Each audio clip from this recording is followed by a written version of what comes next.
Voltamos com o nosso último bloco, falando do plano de aula número 4, que é o último plano de aula que a gente vai abordar nesse bimestre, que trata dos direitos sociais. Antes de falar dos direitos sociais em espécie, gostaria de trazer algumas considerações para vocês sobre os direitos sociais de uma maneira geral, tá ok? Bom, direitos sociais, como a gente já sabe, vocês sabem, a gente já falou isso inúmeras vezes, são direitos de segunda dimensão que surgem nas constituições após a Primeira Guerra Mundial. Na realidade, a Constituição Mexicana de 1917 é a primeira a trazer em seu arcabouço de direitos fundamentais os direitos sociais. E ela, portanto, foi edificada por ser de 1917, ainda durante a Primeira Guerra Mundial. Mas a Constituição que realmente influenciou o surgimento dos direitos sociais nas demais constituições do mundo é a Constituição Alemã de 1919, chamada de Constituição de Weimar. Então, essa Constituição trouxe os direitos sociais como direitos fundamentais e acabou influenciando outros países, outros estados a elencarem também nas suas constituições os direitos sociais. Aqui no Brasil, nós tivemos a primeira Constituição que consagra os direitos sociais, é a Constituição de 1934, aquela edificada ainda por Getúlio Vargas, é uma Constituição promulgada, não é outorgada, durante ainda um período democrático, mas após a Revolução de 1932. Muito bem? Então são direitos sociais, os direitos sociais são direitos de segunda dimensão e foram trazidos, abarcados aí pela nossa Constituição de 88. Aliás, como eu disse para vocês, a primeira de 1934. A partir de então, todas as constituições brasileiras trouxeram os direitos sociais como direitos fundamentais. Muito bem. Os direitos sociais, eles são direitos, são normas, as normas que prevêem os direitos sociais são normas de textura aberta, de caráter principiológico. E, portanto, dependem, para sua implementação, para a realização desses direitos, dependem do quê? Da implementação de políticas públicas. E essas políticas públicas devem ser preferencialmente não, devem ser objeto do Poder Executivo e do Poder Legislativo, que são eleitos pelo povo. Então, existe essa relação da democracia na realização de direitos de uma forma geral.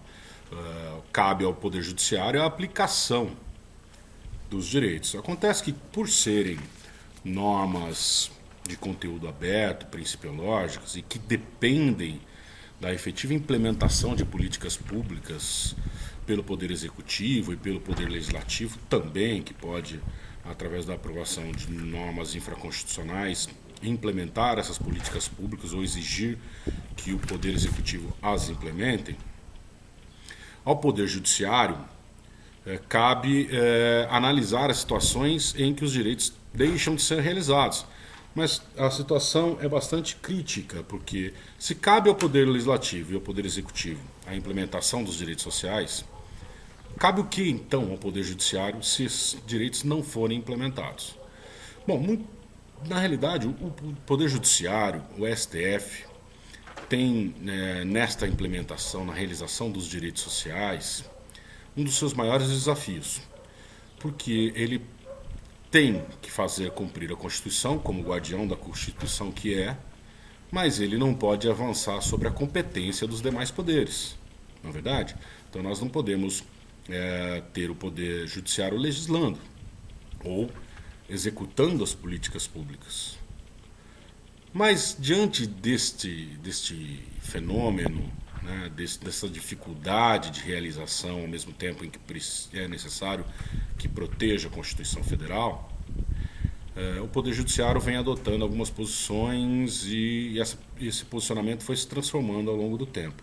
Inicialmente, o Poder Judiciário encarava as normas previstas no artigo 6º, por exemplo, que tem lá o rol de direitos sociais, como normas programáticas, programas a serem implementados pelo Estado, e não direitos que devem ser aplicados. Nós vimos que os direitos fundamentais têm aplicação imediata pelo que está na Constituição. Mas mesmo assim, o Poder Judiciário era resistente a se meter nisso, a implementar as políticas públicas para a realização dos direitos sociais. Posteriormente, houve uma mudança na postura do Judiciário e do STF de implementação dos direitos sociais, um verdadeiro ativismo judicial. O que significa ativismo judicial? O ativismo judicial se verifica justamente quando o Poder Judiciário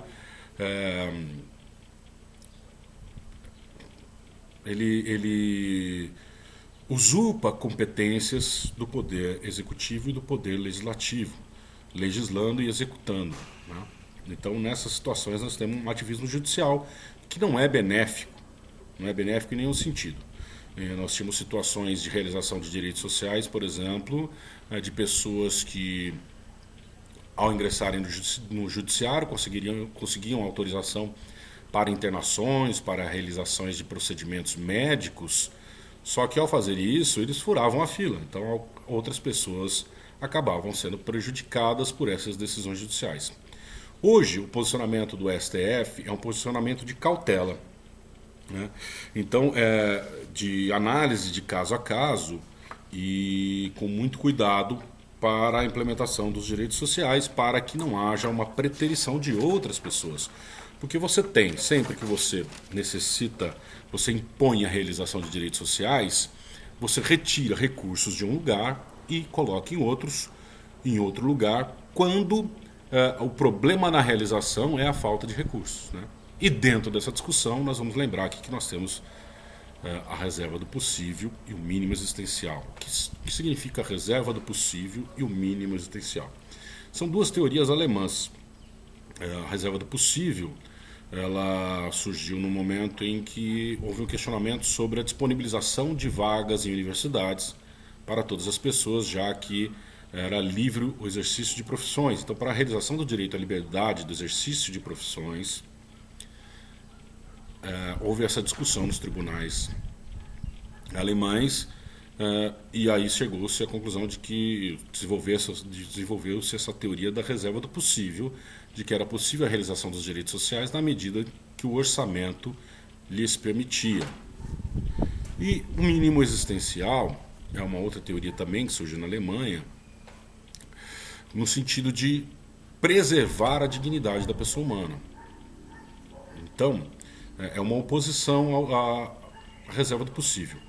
Ao mesmo tempo em que se tem a reserva do possível dizendo, olha, nós só podemos realizar direitos sociais se nós tivermos recursos para isso, nós temos em posição oposta o entendimento de que, olha, mas pelo menos o mínimo para a preservação da dignidade, o mínimo existencial, é preciso ser preservado, é preciso ser realizado, mesmo que não haja recursos para isso. Bom, nós temos na doutrina algumas discussões sobre como traçar esse embate da reserva do possível com o mínimo existencial. Muito bem. Para alguns doutrinadores, quanto maior for a essencialidade do direito vindicado, do direito pleiteado, maior deve ser a demonstração da inexistência de recursos. Maior deve ser a demonstração de que a alocação de recursos para a realização daquele direito que é tão essencial vai ferir a realização de outros direitos, ou vai ferir o funcionamento da máquina pública, de modo que a coletividade será prejudicada em benefício de uma única pessoa, ou de um pequeno grupo de pessoas. Tá? Por outro lado, há doutrinadores que dizem o seguinte, olha, com relação ao mínimo existencial, não há oposição, não há argumento. Ela não pode ser relativizada, porque o mínimo existencial é o mínimo do mínimo mesmo. Os doutrinadores, de uma maneira geral, não se aventuram a dizer, olha, isto é mínimo existencial ou isto não é mínimo existencial, porque isso deve ser analisado caso a caso. Mas existe uma doutrinadora chamada Ana Paula Barcelos, ela aponta um rol de direitos sociais que seriam o mínimo existencial, que comporiam o mínimo existencial. Então ela diz o seguinte: a saúde, a educação, a assistência aos desamparados, e dentro dessa assistência aos desamparados ela inclui alimentação, vestuário e abrigo, e além da saúde, educação e assistência aos desamparados, ela também inclui o acesso à justiça. Então, esses 4 direitos: saúde, educação, assistência aos desamparados e acesso à justiça, como um núcleo mínimo de direitos que compõem aí o mínimo existencial. Tá, ok? Esse é um posicionamento desta professora. Na maior parte dos doutrinadores, como eu disse para vocês, tem a ideia de que o mínimo existencial deve ser analisado num caso específico, nos casos específicos. Muito bem, ainda sobre essa teoria geral dos direitos sociais, nós temos um princípio que é aplicado na realidade a todos os direitos fundamentais, que é o princípio da vedação do retrocesso, também chamado de efeito cliquet, proibição de contra-revolução social, proibição de evolução reacionária e eficácia vedativa e impeditiva de retrocesso. Muito bem, o que diz este princípio da vedação do retrocesso? Diz que nós não podemos retroceder na implementação de direitos sociais, nos direitos sociais já implementados, que já são garantidos às pessoas. Então nós não podemos ter esse retrocesso. Então esse também seria um argumento favorável à adjudicação de direitos sociais por meio do Poder Judiciário, caso haja uma legislação que retroceda em direitos fundamentais. Muito bem? Então nós temos aqui a parte geral, a teoria geral dos direitos fundamentais, e agora nós vamos passar para os direitos fundamentais em espécie. Muito bem, vamos lá. Primeiro deles, direito à saúde. Está lá no artigo 6º. Vamos dar uma lidinha no artigo 6º, que vale para todos esses que nós vamos analisar aqui. São direitos sociais a educação, a saúde, a alimentação, o trabalho, a moradia, o transporte, o lazer, a segurança, a previdência social, a proteção à maternidade e à infância, a assistência aos desamparados na forma desta Constituição. Os direitos sociais, eles são autoexplicativos, mas eu vou fazer algumas considerações bem breves sobre cada um deles. Direito à educação. Bom, direito à educação é um direito de quem? É um direito de todos e dever do Estado e da família. É possibilitar os meios para que o direito à educação seja implementado. E ele é um direito essencial para o exercício da cidadania. Sem o direito à educação, pessoas desinformadas levam ao exercício falho da cidadania, de participação na vida política do Estado. Inclusive reflete na má escolha dos nossos representantes. Quando nós temos uma população deseducada, nós não temos muitas chances de escolhermos bons representantes. Depois disso, nós temos o direito à saúde, direito de todos e também dever do Estado. E aqui um dever do Estado imposto à União, aos Estados, ao Distrito Federal e aos municípios, conjuntamente, todos eles envolvidos e responsáveis pela implementação do direito à educação, à saúde, perdão, e que deve ser garantido por políticas sociais de redução dos riscos de doença e de prevenção, e também de combate às doenças e preservação da vida. Depois nós temos o direito à alimentação. É um direito reconhecido pela Comissão de Direitos Humanos da ONU em 1993 e foi trazido pela Constituição Federal neste artigo 6º pela emenda 64 de 2010, mas que antes já era tratado pela Legislação de Segurança Alimentar, a Lei 11.346 de 2006. E é um direito, evidentemente, o direito à alimentação, indispensável para a realização de todos os outros direitos. O direito ao trabalho. O acesso ao trabalho é fundamento da ordem econômica. Está lá no artigo 170 da Constituição. E o direito ao trabalho, ele passa, ele não não se restringe à disponibilização de cargos para as pessoas, mas ele passa pela necessária qualificação das pessoas e pelo respeito do trabalhador no seu exercício profissional, para que lhe seja garantida a dignidade. É em razão desta preservação da dignidade no trabalho que nós temos uma legislação trabalhista no sentido de proteger o trabalhador. Muito bem. Direito à moradia. Bom, o direito à moradia também foi introduzido na Constituição por emenda constitucional, a emenda constitucional 26 de 2000. Mas antes já era previsto no artigo 23, no inciso 9 da Constituição. E atende a outros direitos fundamentais, inclusive direitos individuais, como a dignidade, a intimidade, a privacidade e o asilo inviolável do domicílio. Muito bem? Aí, na sequência, nós temos aqui o direito ao transporte. O direito ao transporte ele é necessário para a mobilidade e para o exercício de outros direitos fundamentais, como o direito ao trabalho, o direito à educação, o direito ao lazer, né? Que é agora o nosso próximo direito analisado aqui. Então, vamos falar do direito ao lazer. O direito ao lazer ele também encontra eco aí no artigo 217, no parágrafo 3º da Constituição. E ele compreende a recreação, que é o divertimento, mas também compreende o ócio, o descanso, né? O direito de não fazer absolutamente nada, que é essencial para que a gente possa, esses dois direitos, tanto a recreação quanto o ócio, o direito de não fazer nada, são essenciais para que a gente tenha condições de trabalho, para que a gente se recupere e possa exercer o nosso trabalho de forma digna.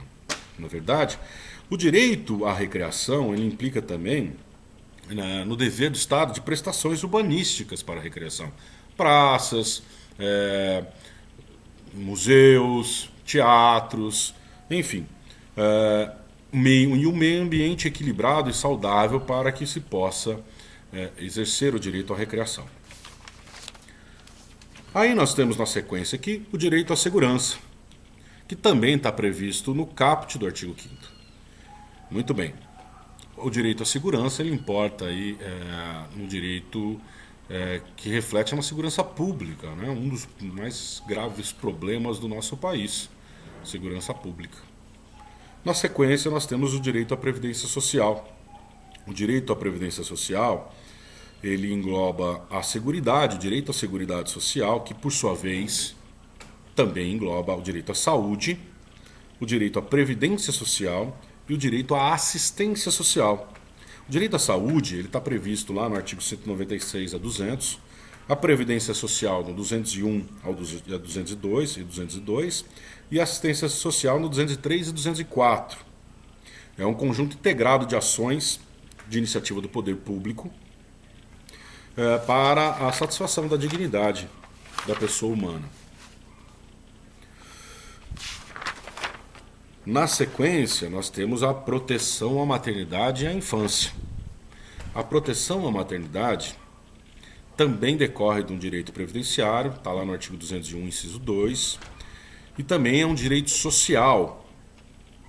É um direito previsto no tratamento que a Constituição dá à assistência social, no artigo 203, inciso 1.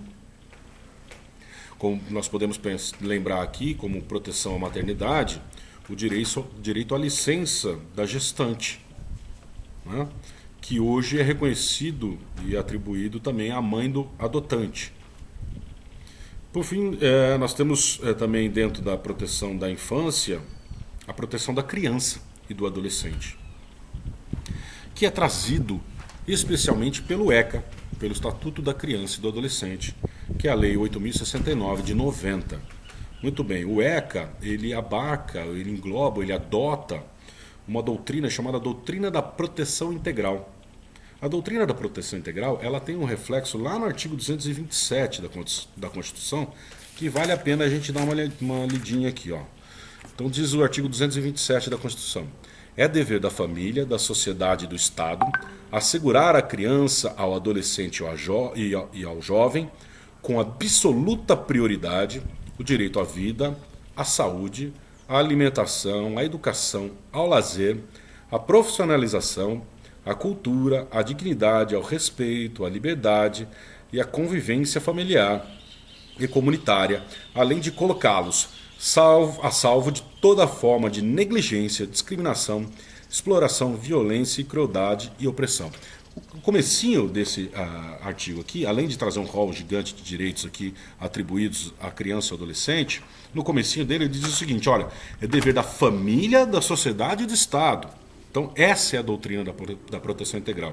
A proteção integral enxerga a criança e o adolescente como um indivíduo titular de direitos, ao contrário da doutrina que era adotada pelo Código de Menores, anterior ao Estatuto da Criança e do Adolescente. Esse Código de Menores, ele adotava a doutrina da situação irregular do menor. Ele tratava o menor infrator como um portador de certa patologia social, ao passo que a doutrina da proteção integral vem no sentido contrário, no sentido de abraçar, de acolher o jovem, a criança ou adolescente, né? Muito bem. E por fim nós temos aqui, como direito social, assistência aos desamparados, seguindo aqui o nosso plano de aula. Assistência aos desamparados, que, como eu disse para vocês, aquela doutrinadora Ana Paula Barcelos aponta como direito mínimo a alimentação, vestuário e abrigo.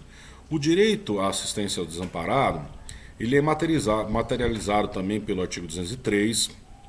No artigo 204, tem a previsão de ações governamentais de assistência social aos desamparados. Tá ok?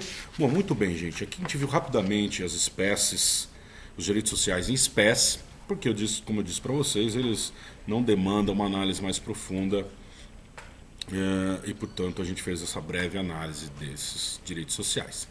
Além, é claro, da teoria geral aqui dos direitos fundamentais, falando do mínimo existencial, do seu surgimento, da sua evolução histórica, do conflito, né, do diálogo conflituoso existente entre a reserva do possível mínimo existencial, e também falamos sobre o princípio da vedação do retrocesso. Gente, aqui nós terminamos a revisão dos planos de aula que serão cobrados nesta atividade que eu vou postar para vocês no dia 14, portanto amanhã, para vocês realizarem no prazo de uma semana. Muito bem? Então terminamos aqui a revisão e o primeiro bimestre. Lembrando que direito de nacionalidade, para uma divisão mais equitativa, mais balanceada de quantidade de matéria, ficou aí para o próximo bimestre. Tá legal? Grande abraço a todos, fiquem bem, se possível fiquem em casa.